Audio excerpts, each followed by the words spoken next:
गाउँको अवस्था पहिला कस्तो थियो थाहा छ? गाउँको अवस्था गाउँमा पहिला माटोको बाटो थियो। त्यो माटोको बाटोमा परालले छोपेको हुन्थ्यो। कसको पराल?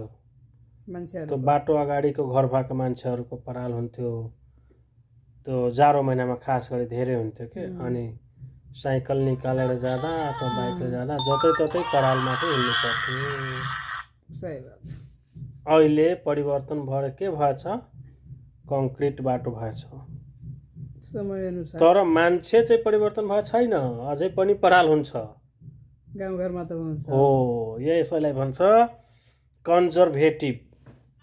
कन्जर्भेटिभ पारा भनेको के भन्छ त्यसलाई ठेठीमा? जितना भी विकास कर दो आदमी का दिमाग बदलने वाला नहीं है, उतना ही चलेगा। सही बात। कन्जर्भेटिभ पारा माटो कङ्क्रिटमा परिवर्तन हुन्छ तर मान्छे डेभलप हुन सक्दैन। यो बाटोघाटो सफा राख्नुपर्छ।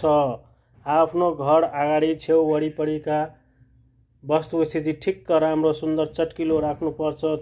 चहकिलो चमत्कार चटकदार लोभ लाग्दो माया लाग्दो सफा सुग्घर राख्नुपर्छ भने सोच कमैको छ। त्यो अलिबाबाको बारेमा मालुम है के? तर पनि अलिबाबामा गएर मान्छे खोज्दैन सफा कसरी राख्ने भनेर।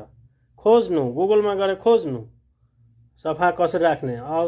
अरूबाट सिक्नु छैन भने, आफ्नो आसपडोसको दाजुभाइसँग सिक्नु छैन भने अलिबाबामा गएर खोज्ने, देशी.com मा गएर खोज्ने, गुगलमा गएर खोज्ने। Google tell me how to clean your house surroundings area. Google will say you मुखमापी don't know how to clean, take your कुच्चो झाडु मारो सुबह सुबह, यसरी भन्छ गुगलले के। अनि झाडु मार्ने, पानी छर्किने, सुबह शाम सफा राख्ने, स्वस्थ बस्ने, अरूले हेर्दा अरूले पनि त्यो कुरो पालना गर्छ, सफा हुन्छ, टोल सफा हुन्छ, टोल सफा भएपछि गाउँ सफा हुन्छ, गाउँ सफा भएपछि समाज सफा, समाज सफा भएपछि त नेता पताप साफ। फोहोर राखेपछि त नेता आउँछ नि, नेतालाई फोहोर रुचाउँछ क्या फोहोर। समाज फोहोर हुनु भएन, नेतालाई फोहोर रुचाउँछ, सफा चाहिँदैन त्यसलाई।